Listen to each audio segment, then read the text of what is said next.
Hey, welcome back, knife nerds and everyday care people. It's your boy, the Big Canucker. At least it's cousin here, the Big Canucker here. Hoping you guys are having a wonderful week. I guess this is one day past hump day. I didn't happen to have a hump day yesterday, but that's okay. It was Wednesday anyways, and it is Thursday now. Can you hear the little hint that I grew up damn close to reserve or on a reserve? Anyways, that's my upbringing, and I gotta say, damn it, sometimes it still shows through. So let's have a look at a knife that I have to say. Can you hear it? Can you hear it?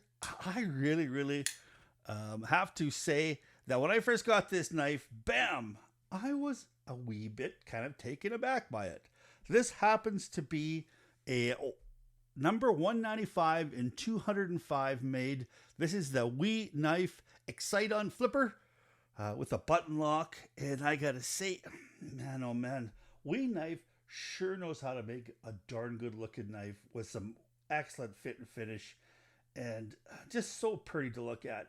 It is excellent to flip. The action on this is bananas good, but there was a few things that when I first got it, I was a little bit nonplussed about. Well, let's go over the technical aspect and then we'll go over the review first of all. All right, let's just see here. Where's all my numbers? Here we go. Overall length 8.68 inches or 220.5 millimeters. It's a fairly big knife with a 3.68 blade. Let's compare it against something here that would be very similar. Here we have a paramilitary 2, and you can see the dimensions are extremely similar as far as what the length is.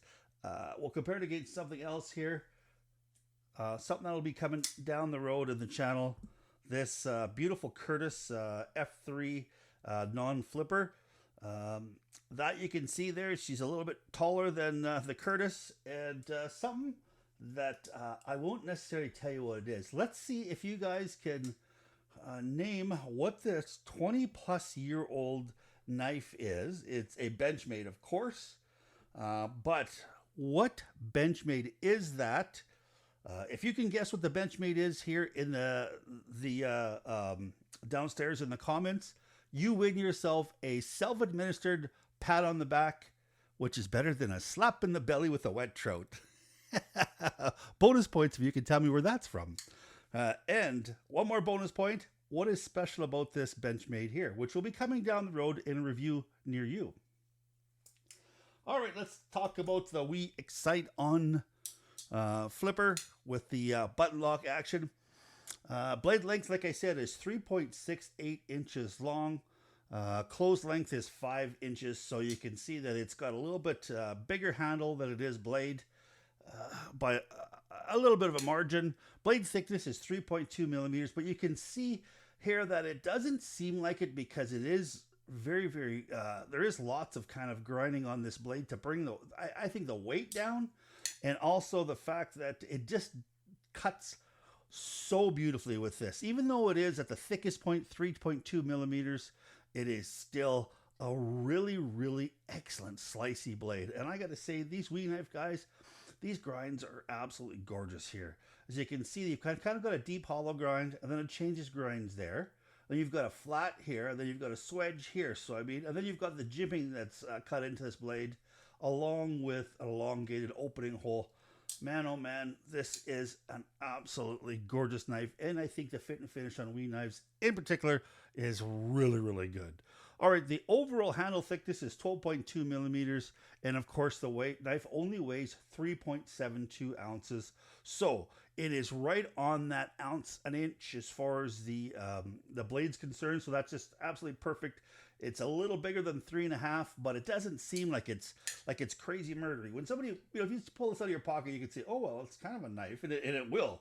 I mean, it'll penetrate, it'll cut, it'll do everything that a knife will do. But it is such a pretty tool that a lot of people, I think, will be saying, hey, what's that, rather than, oh my goodness, that guy's gonna do me some damage. But you can see here, this one happens to be, there is a few different iterations of this knife. You've got The one here that's got kind of like a blue. You've got one here that's kind of like a flame anodized to titanium on the back handle. I think there's about 4 different models of this. There's one here that's got a blade that is, it's not micarta, but oh my goodness, I can't believe I've forgotten what the blade is. It's made up a bunch of different metals swirled around. Oh my goodness, for a knife guy, I totally forget that right off the bat. It's not wood steel, but something similar. Anyway, it is a button lock, and it does have kind of an interesting design in the handle here. So you've got yourself titanium with titanium hardware, including the titanium backspacer, or not backspacer, titanium pivot with this little Zerk collar on it that just is nice. It's just a gorgeous little flare of flair, just to make it kind of pop just that extra bit.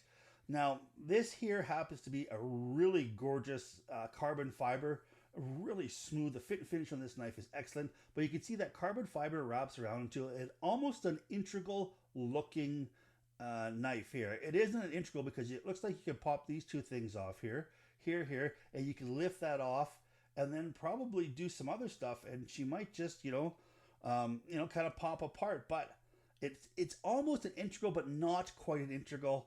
I haven't had the guts nor the need to take this apart, so I'm sure that somebody out there, some crazy B word, has taken theirs apart. I just haven't taken mine.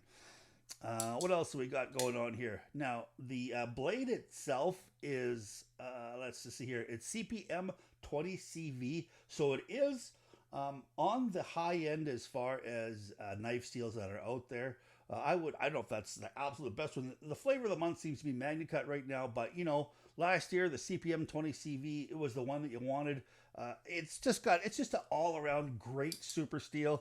They've got the blade hardness 59 to 61 HRC according to their website. You can get this knife in kind of a blackened DLC here, but where the flats are stone washed, and it's just a good looking knife. Absolutely beautiful.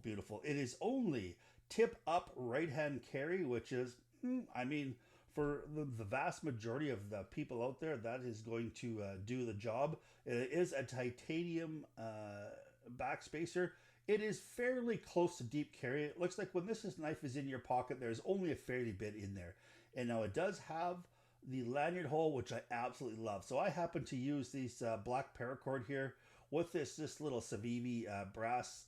I just think it really kind of sets off the knife, with this brass here, with these brass looking lines in it. I just think it's an absolutely gorgeous knife. Now, I was in a battle to buy this knife, and the fellow was like, well, if you buy it, you don't like it, I'll buy it off you. And I have to say, there was a couple of times at the beginning where I was thinking, maybe I'll just send this out. It was a little bit disappointing and not to look at. What was disappointing in it is it just, to me, right off the bat, it just seemed like it was so light. Sometimes you got a blade that's a 3.68 ounce blade, right? And you expect that it feels a certain way. Well, this whole thing, for such a large knife, felt so light. And you've got something like this. This is the Curtis F3. It's a couple of big slabs of titanium with a damn big slab of 20CP or CTS XHP on it, and it's got some weight to it. And I was a little bit kind of nonplussed about the fact that this was so light. And then I started kind of using it. It came not so crazy sharp from... Now, the previous owner must have used it a little bit. I didn't see any real damage to it or anything like that. It was in excellent shape, but it just wasn't that sharp. And I like to have mine crazy sharp, and I was really concerned about putting an edge on this. So all I did was I just took the original factory bevel, and I just touched it up, and it is rocket sharp. And I have to say that this is such a gorgeous knife. It's a shame to use it. I tried not to make this one a knife queen. I was a little bit, worried with, it's so light. Am I going to take it and put it into some cardboard and it's going to snap the pivot or something like that? I don't think there's any worry about that whatsoever. Carbon fiber is crazy tough. This titanium is crazy tough. Even at that 3.72 ounces, I think that this is a knife that you can use as a tool. Do you want to? No, I'm not going to use this as too much of a crazy tool because I think it's absolutely gorgeous. It is not going to be a save queen, but it's not going to be my hard used knife either. I use this, I think, when I go to Costco to do some shopping. There's a fellow knife nut there named Mike, and we always, get in line, and make sure I go to the line where he's working at Costco, and then we whip out our preciouses, and we have ourselves a little bit of a bro in, a little bit of a knife nerd off, and I've been wanting to show him this one. I just haven't had. I showed it to him really quick, but he didn't have a chance to flip it. And half the reason I want to carry this and keep this is just to show my buddy Mike that, because I just love doing that. So if you guys got yourself some extra bucks, because this one happens to be, I think I looked on the Wii website, it's $405 according to the Wii website. That's in USD. In Canada, you can get them at House of Knives, and they're a little over $500. I think that's even an on sale price. I didn't pay anywhere close to that. This happens to be a pre-owned knife, and with only 205 in the entire world, it feels kind of neat to have one in my collection. And I just don't think I'm going to give it up, because I just think it's absolutely gorgeous. And even though my tastes have started to trend towards the up, I think I'm doing all right putting this one in the collection and keeping there for quite some time. This Wii knife, Exciton, is something, if you can get a hold of it, I think that you would not be disappointed. The action on this is absolutely total drop shot. Now, I guess the only thing that on this action I wish there was a little tiny bit more hydraulic, because when you bottom it out and you let it go at the same time, it clicks in right, no problem. But if you keep that button kind of down, it's got that little bit of a bounce. And you can see when you get really, really good with this, and it will there. See, there, that's good like that. But if you keep this button, it's got that little bit of a bounce. I wish there was kind of a detent, a little tougher detent. I mean, the detent is fantastic as far as it rocketing out. I just wish there was a way that we could find some of these really free pivot knives not kind of banging with that bounce back just a little bit. And I'm sure that there's somebody out there who's got some idea for that. And if they do, hey, good for you. I just wish this one had it. But other than that, overall, the Wii Knives has absolutely hit it, smashed it out of the park with this one. This is even with that little bit of a bounce back, I'm going to give this a 10 out of 10, because it is such a good looking knife. The only thing I would trade is I think I would like to get the blue one. I like the blue color a little bit more. I love this Zert. Just love it. But I wish I had the blue one. But hey, at this point in my life, beggars can't be choosers. So I'm still crazy satisfied with this knife. And I think if you decide that you want to put one of these in your pocket, you'll be crazy satisfied too. Well, please stay safe out there, you guys. Keep your stick on the ice, the shiny side up. This is the Big Canucker saying adios.